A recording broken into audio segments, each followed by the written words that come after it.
আসসালামু আলাইকুম। আজকে আলোচনা করব সর্বজনীন পেনশন স্কিম নিয়ে।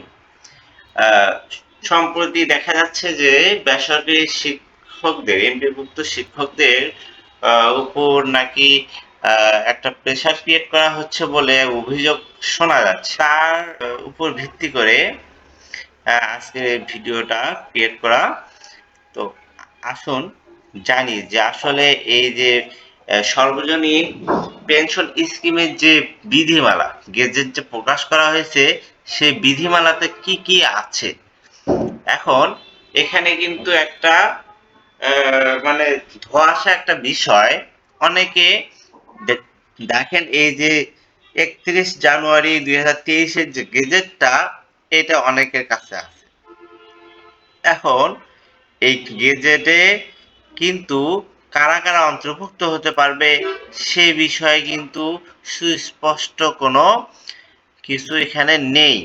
শুধু চাঁদা কিভাবে আদায় হবে, কিভাবে দেওয়া হবে, কারা পাবে কারা পাবে না, বা কিভাবে কিস্তি দিতে হবে সেই বিষয়ে এখানে বিবরণী দেয়া। তো আমি যেতে চাচ্ছি যে মেইন যে বিষয়টা, কারা কারা অন্তর্ভুক্ত হতে পারবে সেই বিষয় পরবর্তীতে একটা সংশোধনী আনা হয়।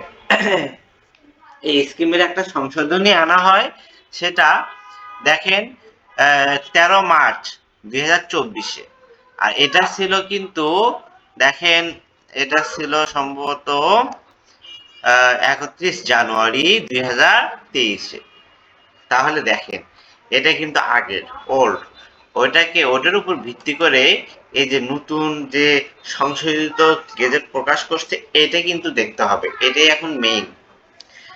এখন আগেরটা কিন্তু বাদ দিতে হবে, বা আচ্ছা, এখন যা কিছু হবে এই যে নতুন যে গেজেট, এটার উপর ভিত্তি করে এখানে সুন্দর করে দেওয়া আছে। আমি কিন্তু মেইন যে বিষয়টা এটাই আলোচনা করব। দেখেন, বিধি 3-এর উপবিধি 1-এর দফা ক এর পরিবর্তে নিম্নরূপ দফা ক প্রতিস্থাপিত হইবে যথা।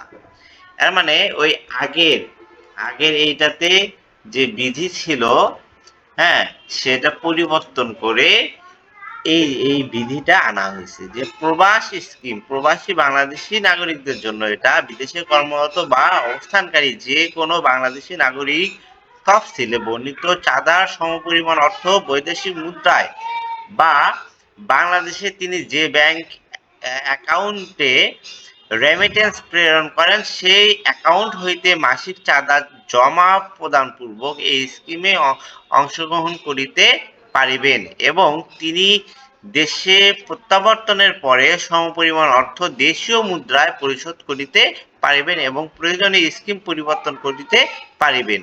তবে পেনশন স্কিমের মেয়াদ পূর্তিতে পেনশনার দেশীয় মুদ্রায় পেনশন প্রাপ্য হইবেন। আচ্ছা, এখন দেখেন যে খ নাম্বারে উপবিধি 1-এর দফা ঘ এর এটা হচ্ছে প্রান্তস্থ দাড়ি চিহ্নের পরিবর্তে সেমিকোলন চিহ্ন প্রতিস্থাপিত হইবে। অতঃপর নিম্নরূপ নতুন দফা ও সংযোজিত হইবে যথা। ও নাম্বার যে দফা আছে এখানে দেখেন সুন্দরভাবে, এটা কিন্তু এনটিআরসি বা হচ্ছে বেসরকারি শিক্ষকদের জন্য, যারা এনটিআরসি এর মাধ্যমে নিয়োগ প্রাপ্ত, তাদের জন্য এটা খুবই ইম্পর্টেন্ট একটা বিষয়। দেখেন, প্রত্যয় স্কিম রাষ্ট্রায়ত্ত প্রতিষ্ঠান, স্বশাসিত বা স্বায়ত্তশাসিত সংস্থার কর্মকর্তা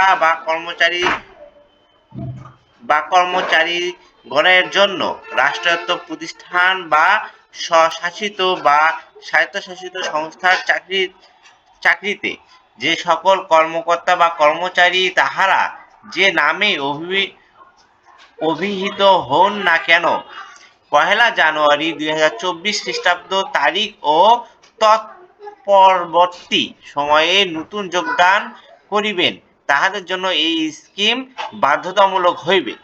অর্থাৎ এই 1 জুলাই 2024 তারিখে বা তারপরে যারা নতুন যোগদান করিবে তার জন্য এই স্কিম বাধ্যতামূলক হবে।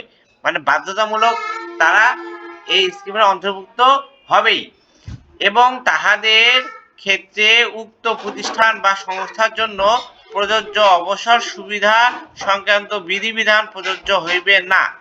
তবে বর্তমানে উক্তরূপ প্রতিষ্ঠান বা এর মানে এখানে দেখেন উক্ত রূপ প্রতিষ্ঠান বা সংস্থায় যে সকল কর্মকর্তা বা কর্মচারী কর্মরত রহিয়াছেন তাহারাও আগ্রহ প্রকাশ করিলে 1 জুলাই 2024 খ্রিস্টাব্দ তারিখে ন্যূনতম 10 বছর চাকরি থাকা সাপেক্ষে, এখানে খেয়াল করেন দেখেন এখানে কি বলছে 1 জুলাই থেকে 1 জুলাই তারিখে যদি কারো চাকরির বয়স 10 বছর হয় তাহলে এই স্কিমে অংশগ্রহণ করিতে পারিবেন।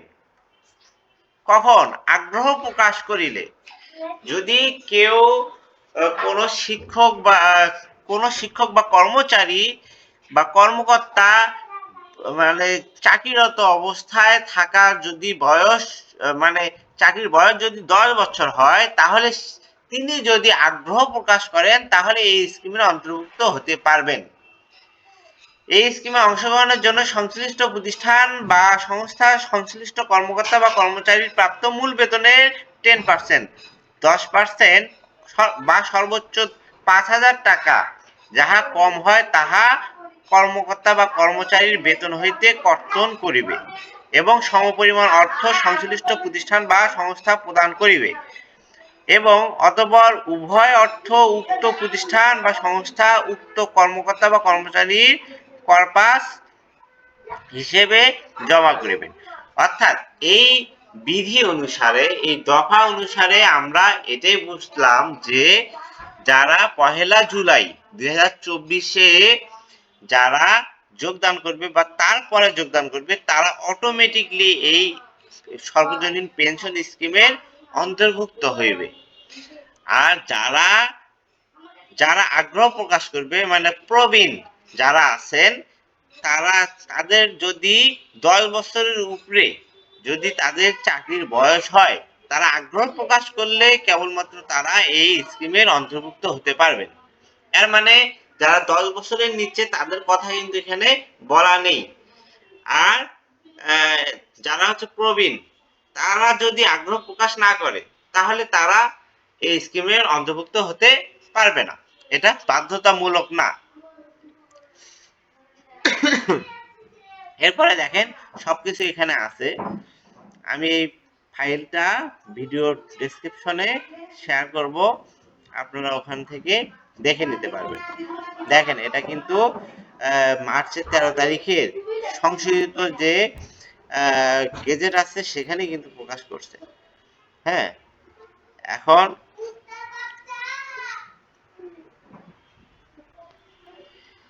তো আজ এ পর্যন্তই।